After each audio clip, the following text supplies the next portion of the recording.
Y hermanos, vamos, como estamos leyendo acá en Primera de Pedro, en capítulo 1, versículos 1 y 2, palabras que son sencillas, pero que también a nosotros nos va a recordar quiénes somos, la importancia de vivir de acuerdo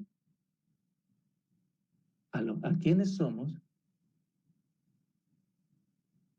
conocer y reconocer lo que Dios ya hizo en nosotros para la gloria de Él, pero también para nuestro bienestar.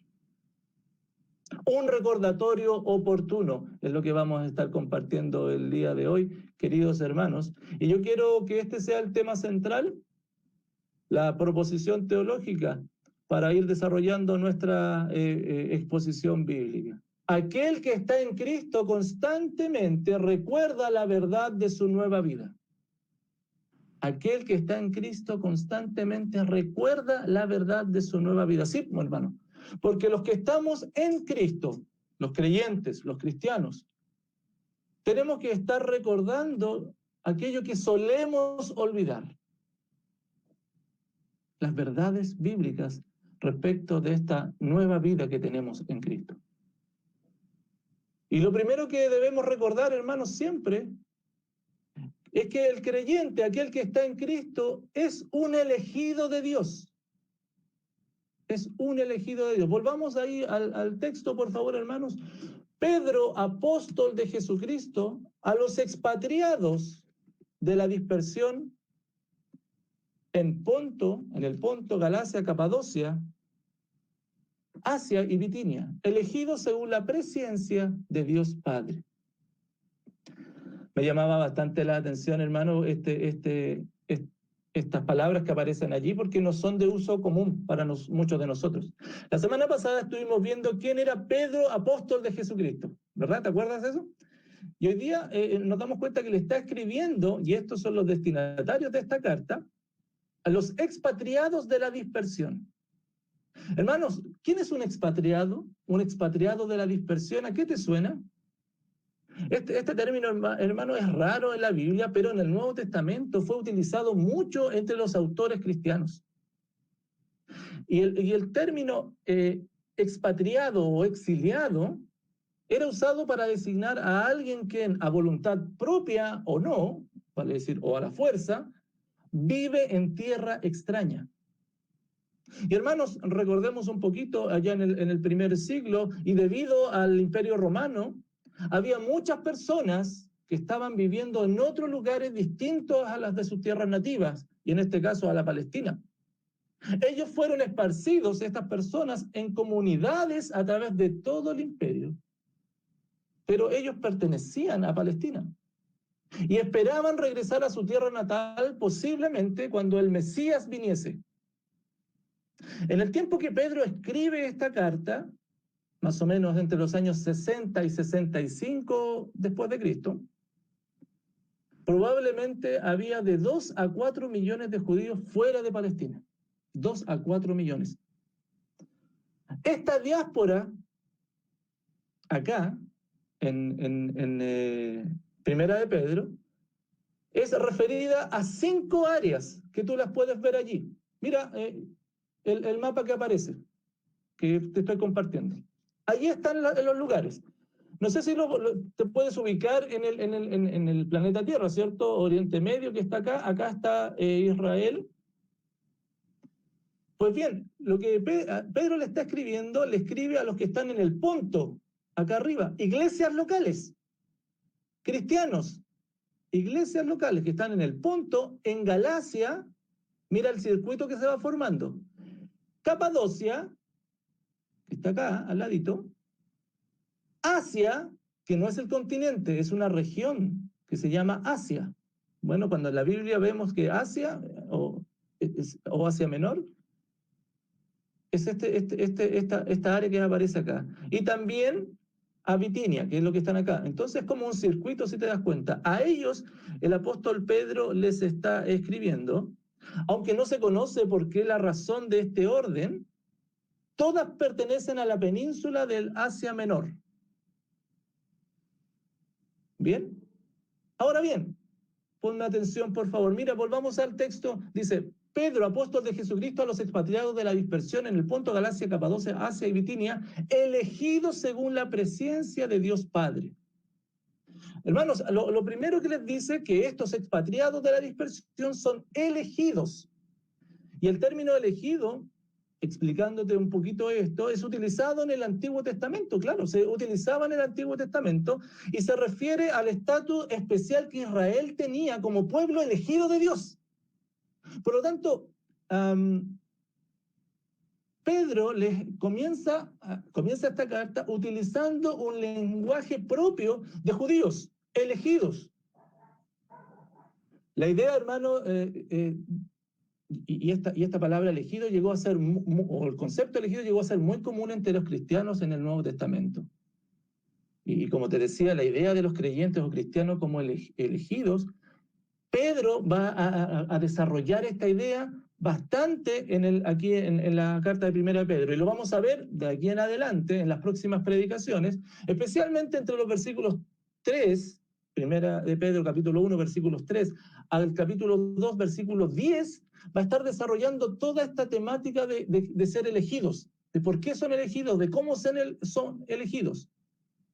Para muestra un botón, todos sabemos, por ejemplo, allá en Primera de Pedro 2, 9, este concepto que lo va desarrollando, más vosotros sois linaje escogido, real sacerdocio, nación santa, pueblo adquirido por Dios, para que anunciéis las virtudes de aquel que os llamó de las tinieblas a su luz admirable. ¿Te das cuenta?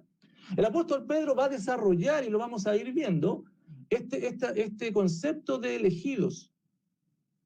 Porque la intención que el apóstol tiene es comunicar la importancia que para los cristianos debe tener y el lugar especial que la elección tenía en Israel y tenía un lugar especial en Israel en el Antiguo Testamento, y cómo ese concepto va a venir a ser un paradigma o una referencia directa para comprender el nuevo pacto y esta nueva elección y este nuevo trato que Dios tiene con la iglesia.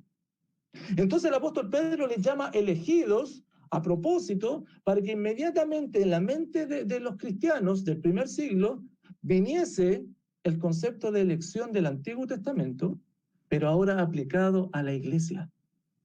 Ahora ven, ¿por qué fueron elegidos ellos? Según el texto nos dice, según la presciencia de Dios Padre. ¿Qué es esto? La presciencia de Dios. Hermanos, la presciencia no quiere decir solo que Dios predijo la conversión de ellos o que solo la conocía, sino como Pablo también lo menciona, la causa de la salvación no es que ellos, estos cristianos, hayan alcanzado a un Dios que estaba distante, no, sino que, escúchame, Dios les escogió para relacionarse con ellos y para formarlos un pueblo especial, su pueblo.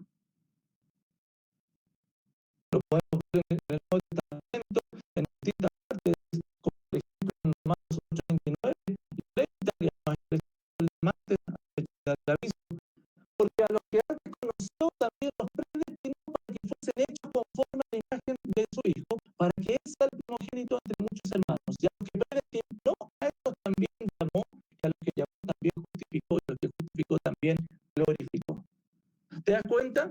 Este concepto de elección aparece y está desarrollado en distintas partes del Nuevo Testamento. Es más, el apóstol Pablo lo dice así en Efesios 1:11. En él, asimismo, tuvimos herencia, habiendo sido predestinados conforme al propósito del que hace todas las cosas según el designio de su voluntad. En algunas versiones, como la versión textual, esta palabra, la presciencia de Dios, es traducida como el designio de Dios. Me gusta mucho, hermano, porque mira, vuelva acá al versículo 2. Elegidos según la presciencia de Dios Padre. Hermano, y el término Dios Padre, que obviamente ya no corresponde al lenguaje judío, sino que comienza a utilizarlo Jesucristo, y de ahí a todos los hijos de Dios, no es casual. Dios Padre, ya que nos indica, hermano, la preocupación amorosa con la cual Dios eligió a los suyos para conocerle. como un padre cuando conoce a sus hijos. Oh, hermano, tú que eres padre, ¿te recuerdas cuando por primera vez viste a tu hijo recién nacido? Con ese amor, cuando fuiste, le conociste, le miraste por primera vez. Bueno, Dios nos conoció con ese amor, con esa ternura. Esa es la forma que Dios quiso relacionarse con sus hijos. Y hermano, en esta carta del apóstol Pedro, la elección, sin embargo, y esto es importante para que lo podamos ir entendiendo, ¿por qué él elige? Bueno, esta elección está basada en Cristo, hermano. La elección fue hecha antes incluso de la fundación del mundo. Y el apóstol Pedro lo va a desarrollar a través de las siguientes... de los siguientes versículos en esta carta. Por ejemplo, en el capítulo 1, versículo 20, dice, ya destinado desde antes de la fundación del mundo, pero manifestado en los postreros tiempos por amor de vosotros. La elección es algo importante que el apóstol Pedro comienza a desarrollar, y lo primero que les dice a estos hermanos, lo primero que tienen que recordar, este recordatorio oportuno de lo que es su vida, es primero que fueron elegidos. Y además el apóstol Pedro va a desarrollarlo y les va a recordar que esta elección tiene como fin la salvación y la gloria de Dios. En el capítulo 5, versículo 10, dice, mas el Dios de toda gracia, que nos llamó, que nos eligió, ¿para qué? Para su gloria eterna en Jesucristo. En Jesucristo. Hermanos, por tanto, los creyentes hemos sido elegidos por Dios Padre, según su designio. Por tanto, no hay intención nuestra, y eso es lo que yo quiero compartir con el día, recordarte, no hay razón para nosotros vanagloriarnos. No podemos estar pensando que nosotros buscamos a Dios, sino debemos constantemente comprender que fue solo su gracia y su voluntad la que nos hizo aptos para ser suyos.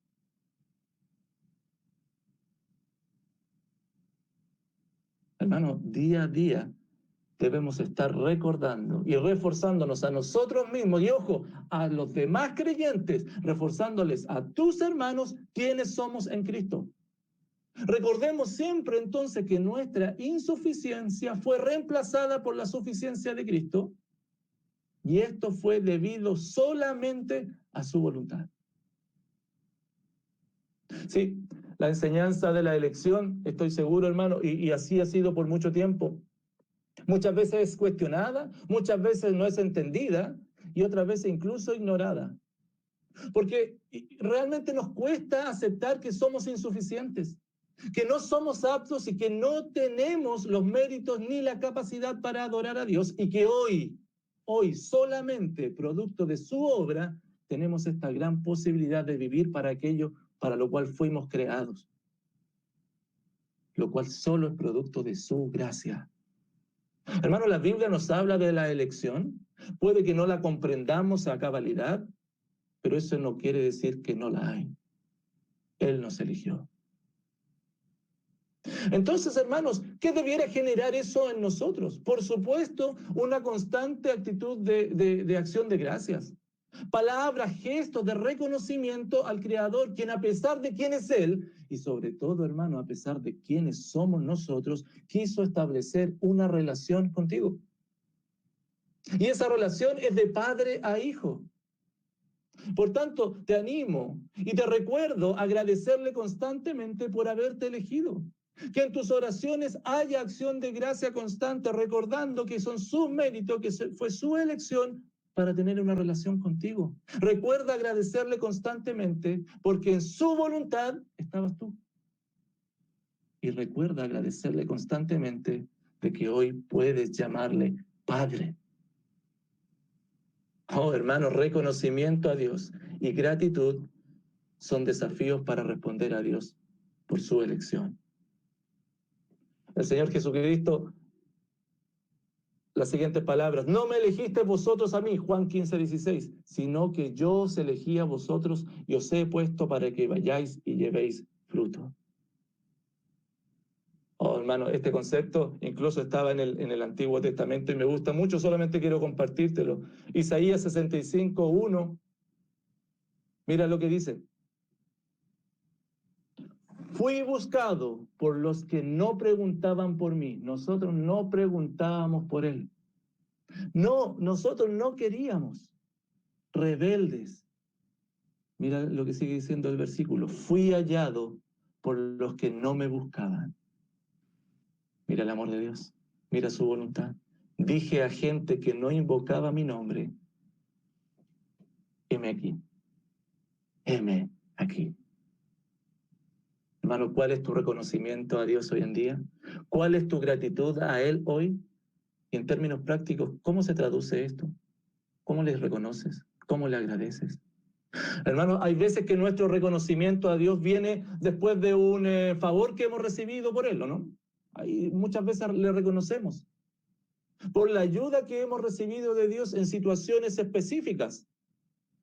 Sin embargo, mira qué lindo como el Señor Jesucristo podamos nosotros también decir lo siguiente. El Señor Jesucristo le decía ahí a los discípulos que habían ido y vuelto, estaban contentos, pero Él les dice, no os regocijéis de que los espíritus os sujetan, sino regocijaos de que vuestros nombres están escritos en los cielos.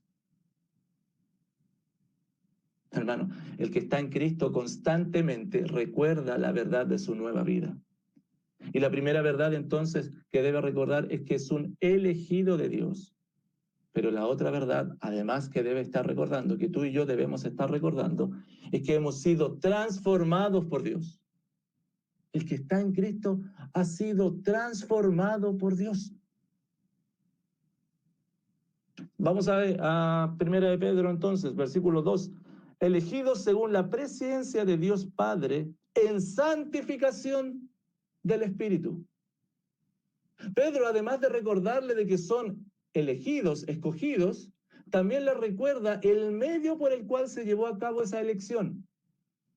La santificación del Espíritu, hermano, que habla acá en santificación del Espíritu, tiene relación con que Dios les ha aceptado a los creyentes a través de la obra del Espíritu Santo, quien ha transferido al creyente desde una esfera del mal, de una vida sin Dios, hacia el reino de Dios, a una vida con Dios.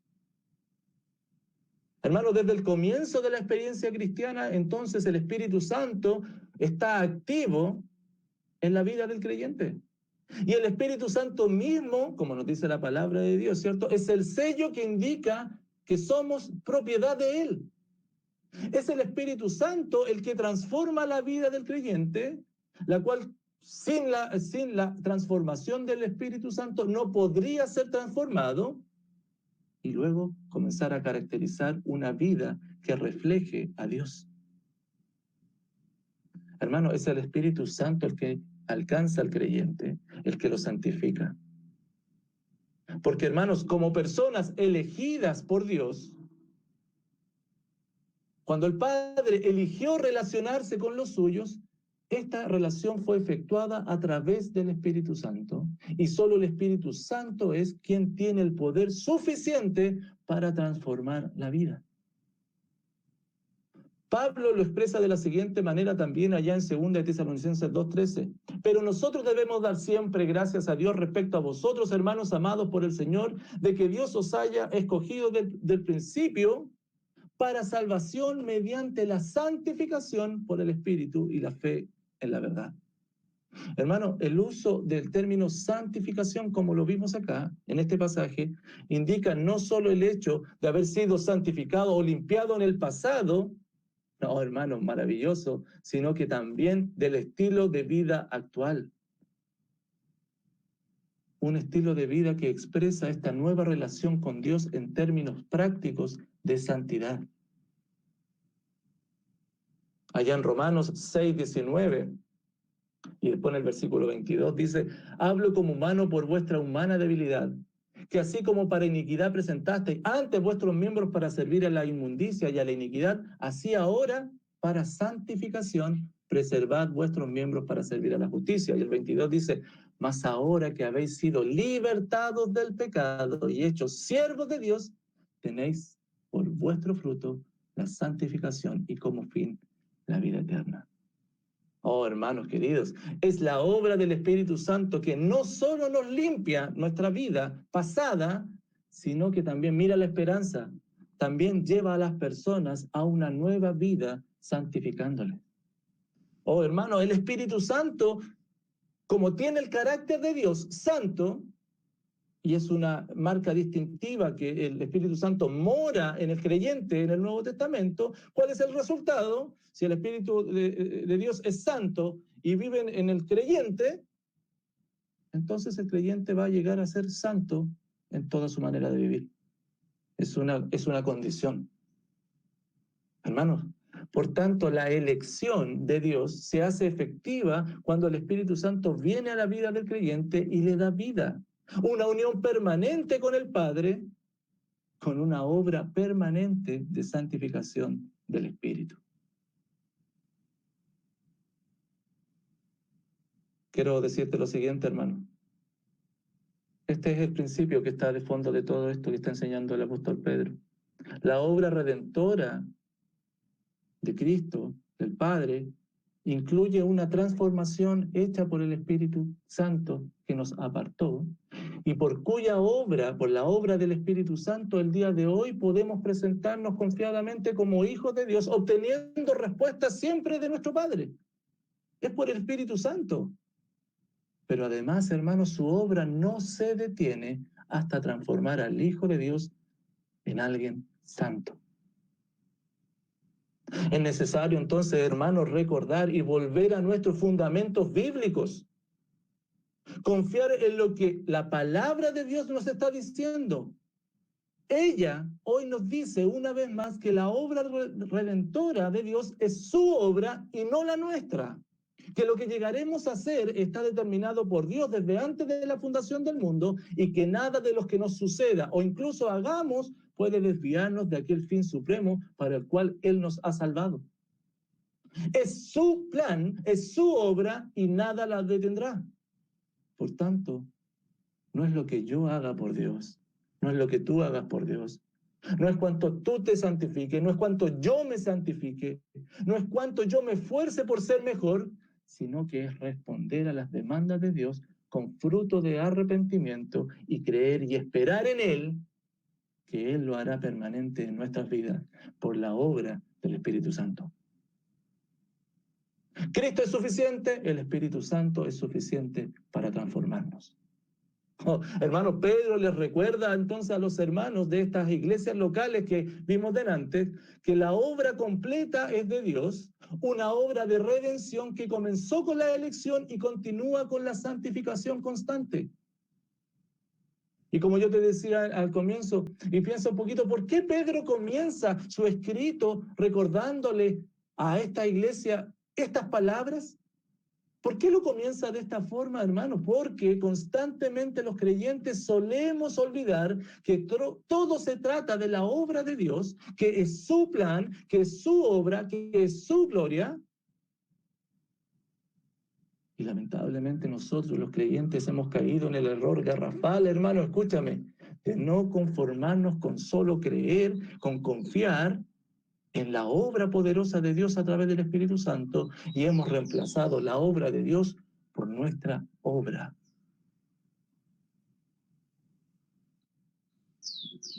Por eso el Señor les decía a sus discípulos, cuando venga el Espíritu de verdad, Él los guiará a toda verdad.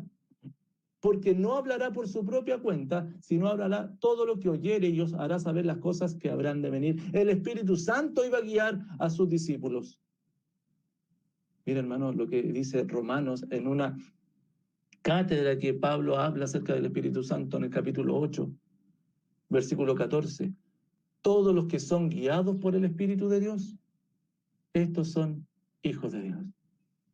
El Hijo de Dios es guiado por el Espíritu de Dios, es iluminado, es santificado, es transformado por el por el Espíritu Santo. Así lo hace en el Hijo de Dios.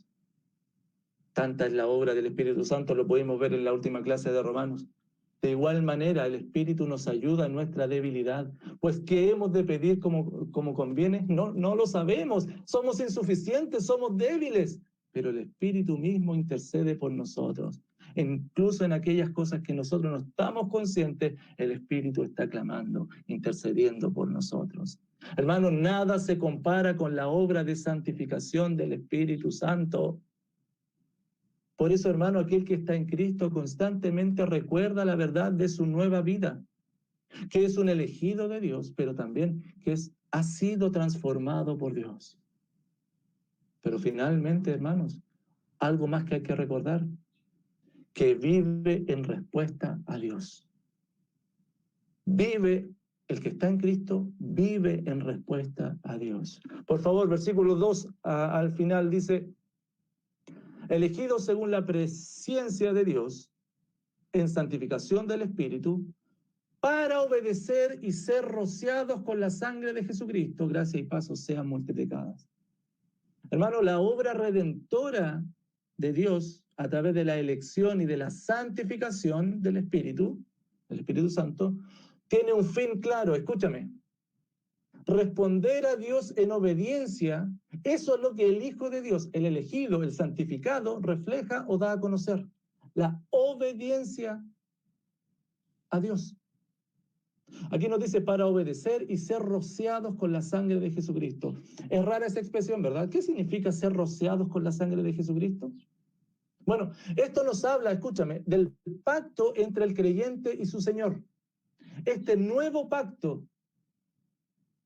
Y hermano, esta expresión ser rociados con la sangre es tomada del Antiguo Testamento, en donde Israel y Dios sellaban un pacto a través de una ceremonia, en donde el pueblo respondía en obediencia. Mira, escúchame, el pacto incluía la obediencia del pueblo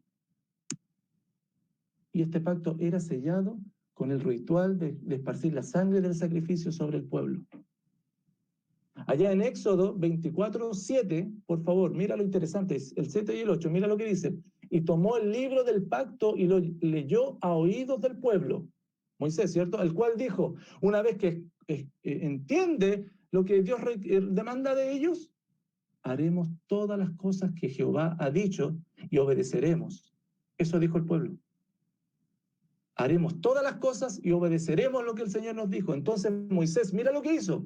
Tomó la sangre y roció sobre el pueblo y dijo, he aquí la sangre del pacto que Jehová ha hecho con vosotros sobre todas estas cosas. Oh, hermano, es maravilloso esto, pero es de una profundidad tremenda. Por favor, entendámoslo. Lo que Pedro quiere decirle a la iglesia, a los elegidos, a los santificados. Lo que Pedro les está recordando a estos hermanos es que aceptar la sangre de Jesucristo es suficiente para limpiarles. Pero eso está unido a su profesión de obediencia. El pacto entre el creyente y Cristo tiene una relación que por un lado Cristo ofrece expiación, perdón de culpa con su sangre, y el creyente por otro lado acepta esto obedeciendo a Cristo porque fue elegido y santificado. El creyente acepta no solamente un concepto de Cristo, sino que lo relaciona inmediatamente con la obediencia a Cristo. Este mismo concepto es el que Pablo llama obediencia al Evangelio, por ejemplo en Romanos 10:16, mas no todos obedecieron al Evangelio. O también lo llama Pablo obediencia a Cristo directamente, como está ahí en 2 Corintios 10:5, derribando argumentos y toda altivez que se levanta contra el conocimiento de Dios, llevando cautivo todo pensamiento a la obediencia a Cristo. Entonces, hermanos, Pedro le está recordando que la acción de Dios, su elección y su santificación produce una respuesta en el creyente. Los creyentes cambian sus propios caminos, en los cuales eran desobedientes, y los cambian a Dios, sometiéndose al llamado del Evangelio de venir y someterse bajo el señorío de Cristo. Te quiero decir lo siguiente, hermano, escúchame. La conversión es más que una creencia intelectual de algo que es verdad. La conversión no es solo creer que algo es verdad. Es arrepentimiento, es cambiar la pasada forma de vida es fe, es una entrega a Jesús como Señor que resulta en un estilo de vida que está caracterizado por la obediencia a Cristo. Eso es conversión.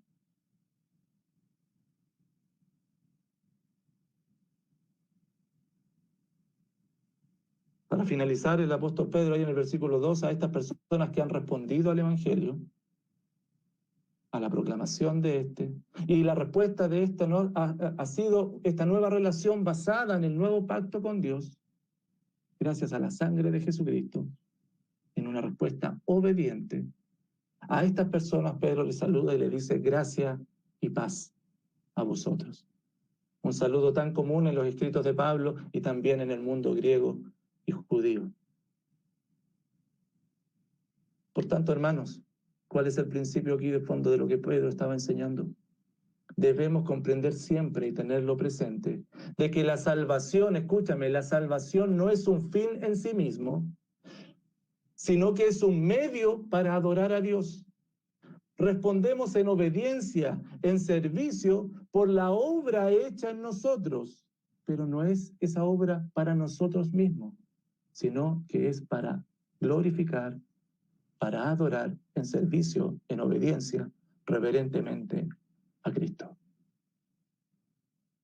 Hermanos, cuando tú ves los mandamientos del Señor, entonces, ¿qué representan los mandamientos del Señor para ti? ¿Son una opción para cumplirlos alguna vez en tu vida?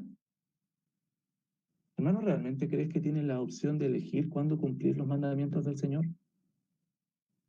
El creyente, el que está en Cristo, responde en obediencia y en servicio. Esas son las muestras del amor hacia Dios, una entrega a su Señor. Y hermano, no hay marca más ineludible en el verdadero elegido, en el verdadero santificado, que una respuesta obediente. Te hago la pregunta entonces, ¿eres hijo de Dios? Sí, te lo estoy preguntando. Pero pastor, llevo tantos años, te estoy preguntando si ha habido una conversión en tu vida. No si crees solamente intelectualmente una verdad. Si realmente el pacto que tienes con Cristo es que Él te expió, te libró de la culpa y tú respondes a ese pacto con obediencia.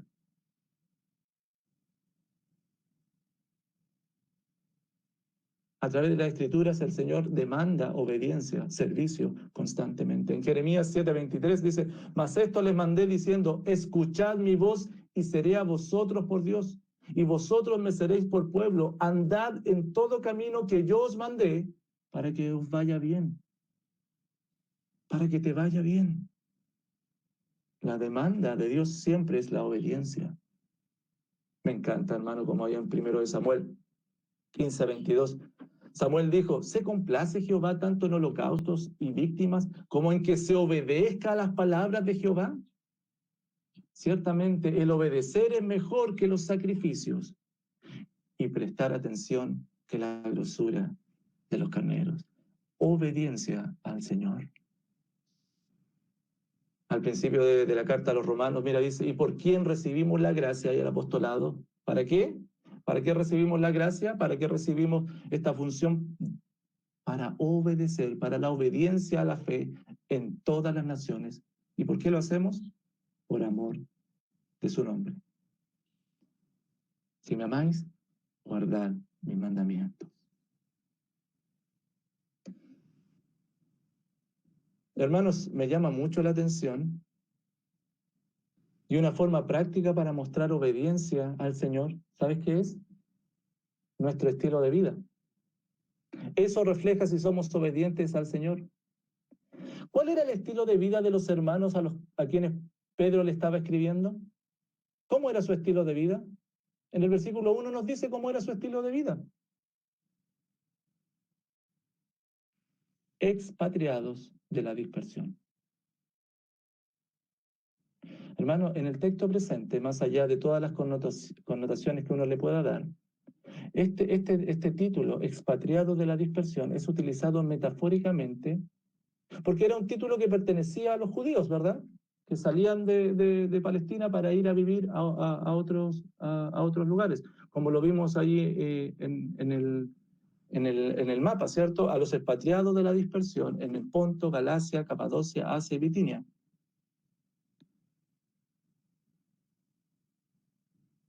Estas iglesias que vimos delante en el mapa que aparecían allí. Pero obviamente no eran judíos. Habían algunos judíos que se habían convertido. Pedro le estaba hablando a cristianos, no a judíos. Por lo tanto, ¿qué es lo que está haciendo Pedro? Pedro le estaba asignando un título que pertenecía a los judíos, se lo estaba asignando a la iglesia. ¿Por qué le decía a la iglesia que eran exiliados? ¿Por qué le decía que eran expatriados? ¿Por qué es que estaban en dispersión? Porque la iglesia, hermanos, vivían en comunidades locales, como lo vemos ahí en el mapa, fuera de la tierra, de su tierra natal. Pero ¿cuál es la tierra natal de la iglesia? ¿Cuál es la tierra en donde ellos tienen que asentarse? No era Jerusalén, no era Palestina, sino que su ciudadanía es celestial. Por tanto, este título de expatriados de la dispersión nos indica que el origen y sentido tiene más bien que ver con la práctica de obediencia a Cristo que los llevaba a ser exiliados de una sociedad contemporánea, extranjeros y peregrinos por su estilo de vida, más que referirse aquí a una situación política social del primer siglo. ¿Me explico? La obediencia, hermanos, en los hermanos del primer siglo fue reflejada en su estilo de vida. En términos prácticos, Pedro le asigna a los cristianos para describir el hecho de que ellos se han negado a adoptar la moral de la sociedad y ellos tampoco debían esperar un trato cortés de la sociedad, sino que esperar el trato que recibía en ese entonces un expatriado. Por eso en el capítulo 4 de Primera de Pedro, versículos 3 y 4, Pedro les dice esto a ellos: baste ya el tiempo pasado para haber hecho lo que agrada a los gentiles, andando en lascivia, concupiscencia, embriagueces, orgías, disipación y abominables idolatrías. A ellos les parece cosa extraña que vosotros no corráis con ellos. ¿Por qué? Porque eran expatriados. Ellos ya no vivían de acuerdo a ese estilo de vida. Y finalmente dice, por eso os ultrajan. Por eso los tratan mal.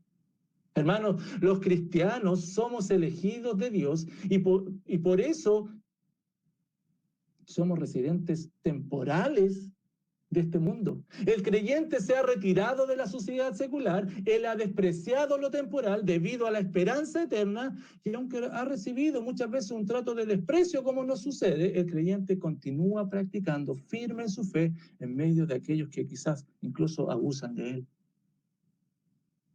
Hermanos, cuando hablamos de ser rociados por la sangre de Jesucristo y responder en obediencia, es importante que pensemos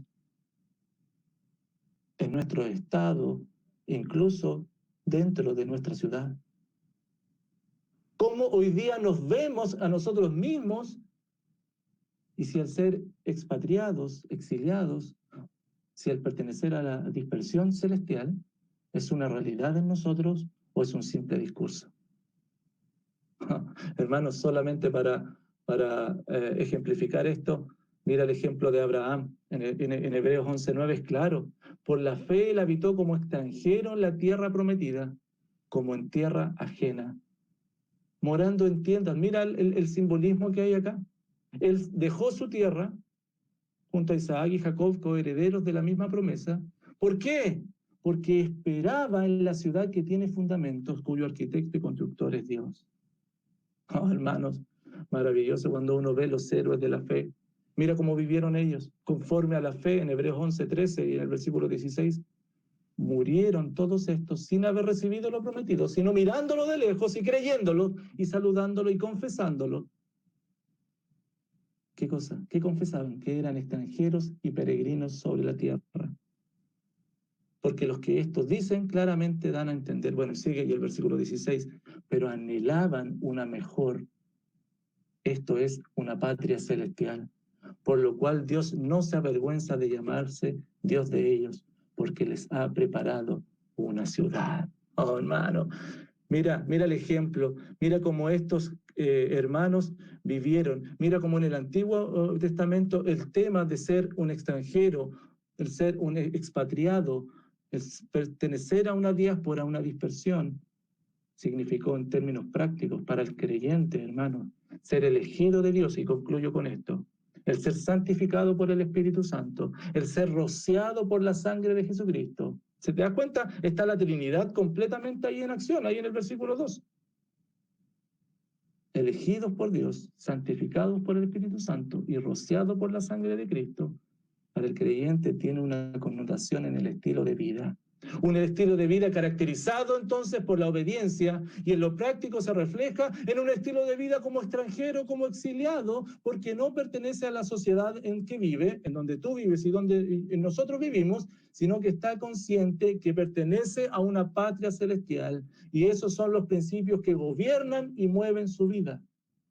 ¿Cuál es el caso tuyo? ¿Te consideras un exiliado? ¿Te consideras un expatriado aquí en la tierra? ¿Una persona que no pertenece a este mundo, o por el contrario, estás echando raíces en este lugar? Tu estilo de vida indica que te estás estableciendo acá y que tienes pensamientos, que tienes emociones y acciones que te identifican más con la tierra que con el cielo. Hermanos queridos, no olvides, aquel que está en Cristo constantemente recuerda la verdad de su nueva vida. Y esta verdad es que es un elegido de Dios, que ha sido transformado por Dios y que vive en respuesta, en obediencia a Dios. Bien, quiero compartir un salmo. El Salmo 118 dice: alabad a Jehová porque Él es bueno, porque para siempre es su misericordia. Diga ahora Israel que para siempre es su misericordia. Diga ahora la casa de Aarón que para siempre es su misericordia. Digan ahora los que temen a Jehová que para siempre es su misericordia. Yo estoy convencido, querido hermano, que tanto usted como yo, aún en este tiempo que nos ha tocado vivir y enfrentar, podemos decir que para siempre es la misericordia del Señor. Ponga su nombre en ese versículo número 4. Nosotros, la Iglesia Monteverde, que pueda decir: para siempre es la misericordia del Señor. Y ese siempre, esa palabra habla acerca de la fidelidad que Dios tiene con nosotros, por Él, por lo que Él es, no por lo que nosotros somos. Así que le invito a que podamos alabar juntos con este coro que se llama Tu Fidelidad.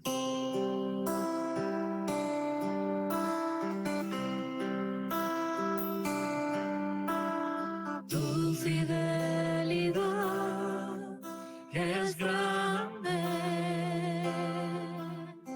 tu fidelidad incomparable es. Nadie como tú, bendito Dios, grande es tu fidelidad. Tu fidelidad es grande, tu fidelidad incomparable es. Nadie como tú, bendito Dios, grande es tu fidelidad.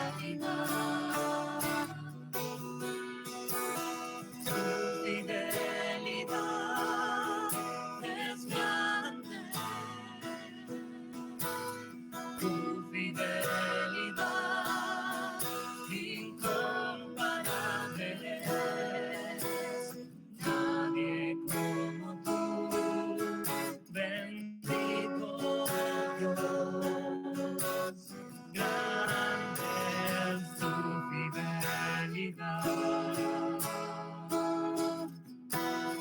Grande es tu fidelidad. Gracias al Señor por su fidelidad. Gracias porque aunque Él es tan santo, 3 veces santo, aún en su misericordia se acerca a nosotros y nos ayuda, nos socorre, nos sostiene. Y es porque nos ve a través de Jesucristo. No es porque nosotros podamos merecerlo, ni es solamente por la gracia y por los méritos de Cristo. Podamos juntos entonces levantar el nombre de nuestro Dios y declarar su santidad a través de este hermoso himno.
en tus obras, en cielo, tierra y mar. Santo, santo, santo, te adorarán todos. Dios en persona, bendita Trinidad. Maravilloso nuestro Dios, maravilloso su santidad. Y vamos a cantar una alabanza más que habla acerca de cómo es nuestro Dios, cuál es su poder, cuál es su santidad y cómo merece también toda nuestra adoración. Gracias porque Él la permite y gracias también porque Él la recibe a través de Jesucristo.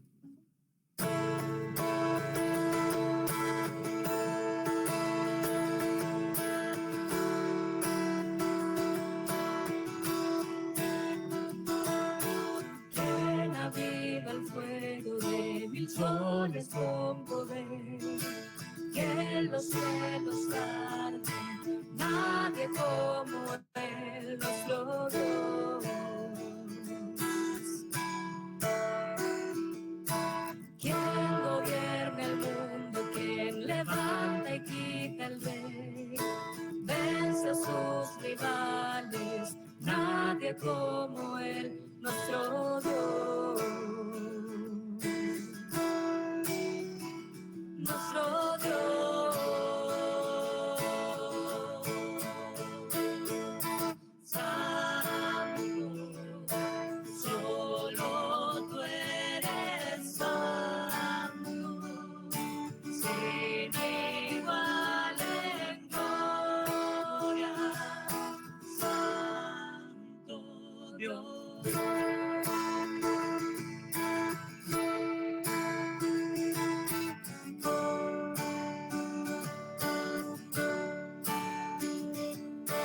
¿Quién bajó a salvarnos de tractores de su ley? En su amor nos llama, nadie como Él, nuestro Dios. Nuestro Dios. Santo, solo tú eres santo, sin igual en gloria, incomparable, digno. Solo tú eres digno, solo a ti adoramos, Santo Dios.